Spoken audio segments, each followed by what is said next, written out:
Through its ports, we built our cities and nurtured our culture. Across its waters, we defended our people. Beneath it, we found sustenance. And from its shores, we contemplated what it truly meant to be Filipino. Manila Bay, indeed, the heart of our country. But for all its generosity, it was a mother we took for granted, neglected, even abused, where entire regions flushed the byproducts of progress. In fact, a mere 100 milliliters of water taken from the bay is contaminated with fecal coliform bacteria in the millions, and in some areas, even billions, more than the acceptable limit, affecting the health of citizens, destroying our rich biodiversity, damaging our resource for the future. And so, quality of life faded like a receding wave, and our character as a nation was tested. Concerned citizens demanded action. The Supreme Court responded with a writ of mandamus, ordering 13 government agencies to clean up, rehabilitate, and restore the waters of Manila Bay to a quality that is fit for swimming and bathing. And finally, it met political will. You start cleaning the Manila Bay, and they will start to clean it, whether they like it or not. With the strength of our resolve, a tide of change came. We will launch the biggest battle of them all, not against any invaders, but against the decades of environmental abuse upon this jewel of our historical heritage, the Manila Bay.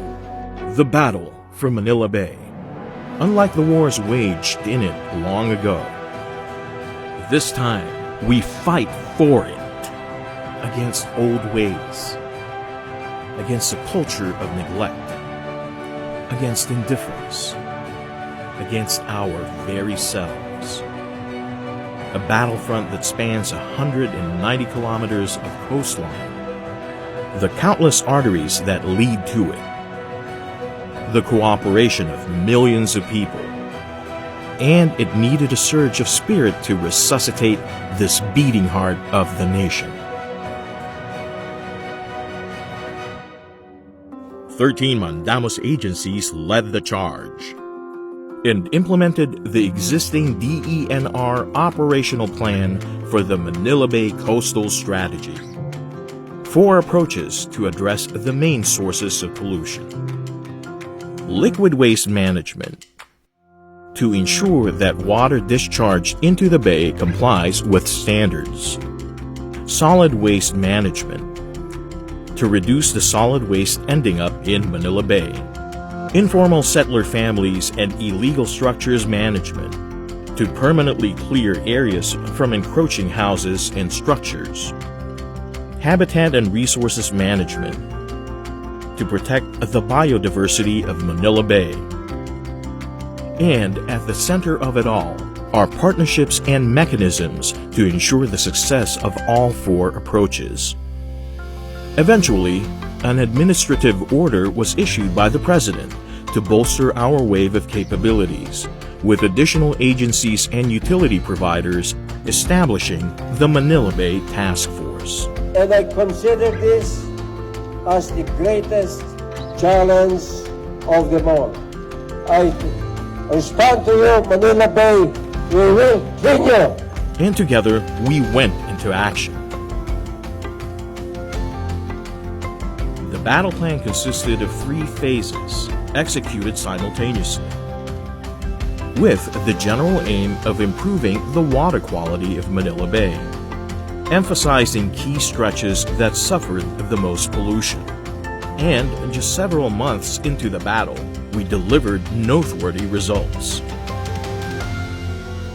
In liquid waste management, the most important parameter, as it addresses the biggest pollution sources and indicates the success of our efforts. Thousands of establishments were inspected and over 1,000 were reprimanded for violations in their discharged liquid waste. And with the help of key judicial and investigative agencies, thorough investigations were carried out. Water quality in key river mouths and outfalls were monitored for coliform levels.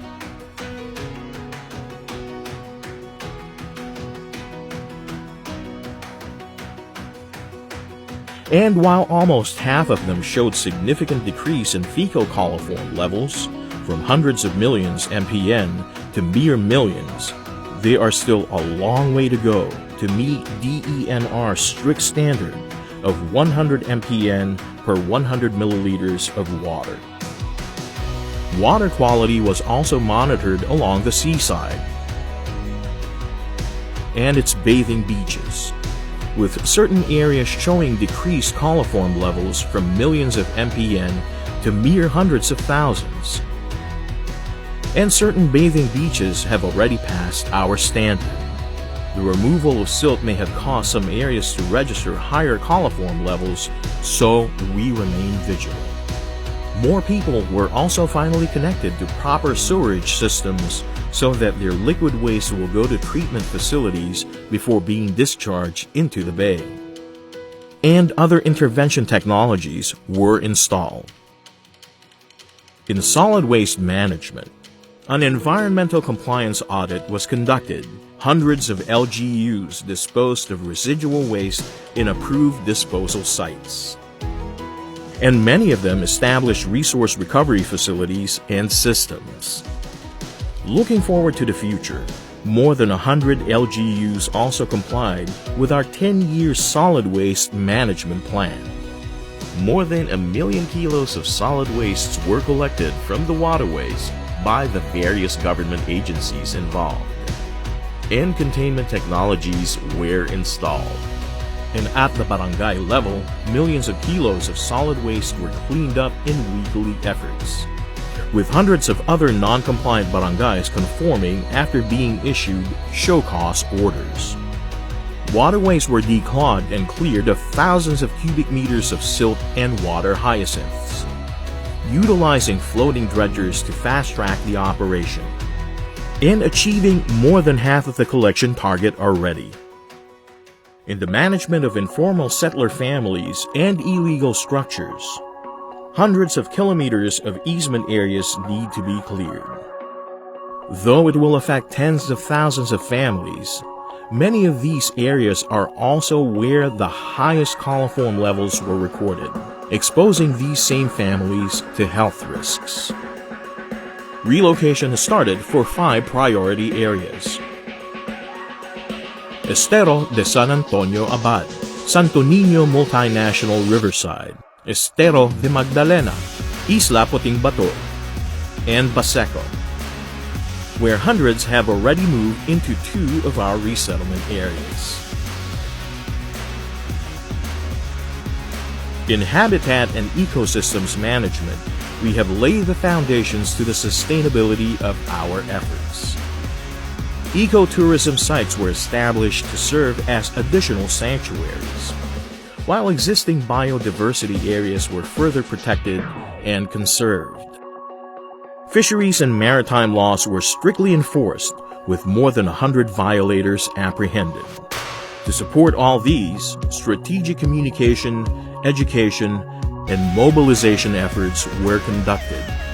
Fora and lectures were held to educate thousands of people from all sectors. And even more were reached through informational materials freely distributed and posted.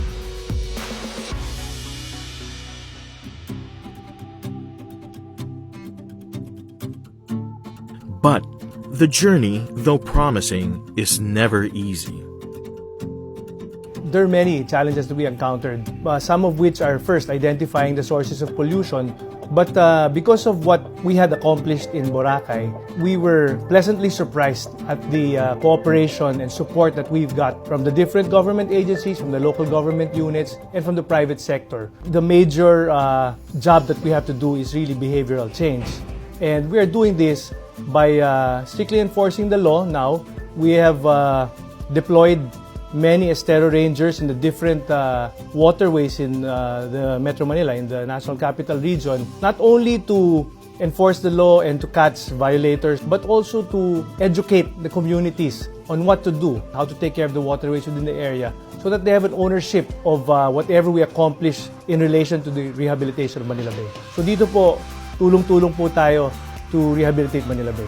Manila Bay has taught us that our natural resources can no longer be ignored, and that its bounty is for everyone to enjoy. Masaya po yung pagliligo namin dahil po malinis yung dagat.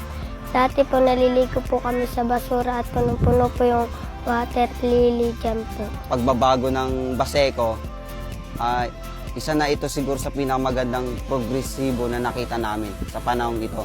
Nagpapasalamat po ako sa lahat ng nag-volunteer at sa lahat ng tao na nagtulong-tulong na napaganda yung Baseco. Tulong na kami sa paglilinis dito. Hindi na kami magkakalat. Especially for those who find sustenance in its rich waters. Mga 90% ang nalabawas ng basura dito. Kaya maraming kinabuti ng kalikasan natin ngayon. Siyempre hindi katulad nung saan nang tingin mo basura. Katulad pangingis na namin, pag mag-ano kami dito sa gilid-gilid noon, halos di mo maiangat ang lambat sa basura. And that, in the process, lives need not be destroyed, but made better. Simula po nung napalipat kami dito sa Caloocan po, sa Tala, mas naging okay naman po kami, lalo na po sa kalusugan. Mas mahirap po talaga din sa Maynila eh. Lahat po ng nandun na kasi yung creek din po talaga doon, dumi rin po talaga. Tapos yung mga bata po, nagiging aware po sila pagkalat kasi nakikita naman po nila yung paligid, malinis po. Ang hangin dito masarap po, tapos malamig po. Doon po kasi sa Maynila, masyado pong mainit kumpara dito. Kaya po dito na lang po ako, hindi na po ako babalik doon. Masaya na po ako dito dahil kahit papaano nagkaroon na po kami ng sariling tahanan at talagang inaano namin bahay na. Meron na po kami sariling tubig at kuryente po. Yun po yung pagkakaiba. Tapos natuto po kami mamuhay talaga masasabi namin na buhay po talaga ng maayos. Hindi po talaga katulad dati. Dati po kasi lahat ultimo tubig po, wala po kami mapagkuhanan. Tapos po, yung kuryente po namin, minsan po nahuhuli. We made waves, and these will carry over to future generations. We were able to reduce the coliform level on the bay from initial hundreds of millions of coliform to what it is now, only about tens of thousands. I would like to thank all the members of the task force of what they have contributed to the accomplishment of the initial phase of our rehabilitation of Manila Bay. The battle for Manila Bay is proof of the Filipino spirit, that even in the final hour, if we are determined, if we are united, we can turn the tide around. Being united in this endeavor, especially some tasks given to us, it seems in the initial stage, as what we have done in Boracay, we were able to do this not only in the political will, but also the banding together, stakeholders, private sector, or government agencies, which is really very huge in our standard. But I'm sure that it can be done, and it will be done. What we started here is just the beginning of something transformative for the Philippines. A blue revolution. Let the battle for Manila Bay rage on.